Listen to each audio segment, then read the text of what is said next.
कान के पर्दे फटना कान के ऑपरेशन की एक मुख्य वजह बन सकती है। कान के पर्दे का फटना या इससे जुड़ी अन्य कोई भी परेशानी होने पर डॉक्टर ऑपरेशन की ही सलाह देते हैं। कान का पर्दा फटने पर आवाज को सुनने में परेशानी होती है, साथ ही मरीज को कान में दर्द भी होता है। वह ज्यादातर लोगों को कान की हड्डी के बढ़ने की वजह से भी दिक्कतें होती है। कान की हड्डी बढ़ने पर तेज दर्द होता है। दर्द की वजह से उसका ऑपरेशन किया जाता है। कई बार कुछ दवाओं के सेवन से भी मरीज को आराम मिल जाता है, लेकिन कुछ लोगों के लिए डॉक्टर ऑपरेशन की ही सलाह देते हैं।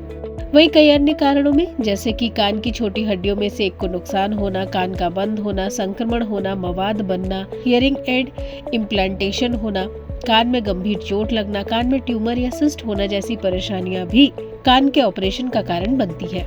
अब सवाल ये उठता है कि कान का ऑपरेशन होने के बाद आप इसकी देखभाल कैसे करें, साथ ही सोने और खाते वक्त किन चीजों का ध्यान रखना आपके लिए जरूरी है। अगर आपकी भी कान की सर्जरी हुई है तो आपको भोजन करते वक्त ठोस आहार का सेवन नहीं करना है। सर्जरी के बाद अगर आप ठोस या ज्यादा सख्त आहार का सेवन करेंगे तो इससे आपको चबाने में ज्यादा जोर लगेगा, जो आपके कान के दर्द को बढ़ा सकता है। वहीं सर्जरी के बाद यदि आप बेहतर महसूस कर रहे हैं तो ऐसे में बाहर खेलने ना जाएं। खेलते वक्त आपको भागना या दौड़ना पड़ेगा, जिसकी वजह से कान में दबाव पड़ेगा और ये अन्य समस्या को बढ़ावा देगा और आपको रिकवरी में भी ज्यादा वक्त लगेगा। सर्जरी के बाद अगर आप नहाते हैं तो ऐसे में आपको सावधानी बरतना जरूरी है।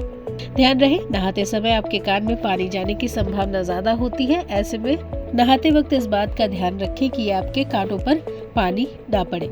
यहाँ तक कि आप स्विमिंग करने से भी इस दौरान बच कर रहें। कान की सर्जरी के बाद कान के जख्म भरने में समय लगता है। ऐसे में आपको अगर छींक आ रही है, ज्यादा जोर न लगाएं, इससे कान की नसों पर दबाव पड़ेगा। छींक से जख्म बढ़ेगी और कान से खून भी आ सकता है। कान की सर्जरी के बाद आपको कान की साफ सफाई का पूरा ध्यान रखना है। समय पर कान की ड्रेसिंग कराएं, साथ ही कान के आसपास की त्वचा को ड्राई रखें। इससे जख्म तेजी से भरने में मदद मिलेगी। साथ ही मरीज को बार बार कान में खुजली और कान को नहीं छूना है। सोते समय इस बात का ध्यान रखें कि जिस भी कान की आपकी सर्जरी हुई है उसके दूसरी तरफ करवट लेकर आपको सोना चाहिए। फिलहाल इस वीडियो में इतना ही। वीडियो को लाइक और शेयर करें, साथ ही चैनल को सब्सक्राइब करना ना भूलें।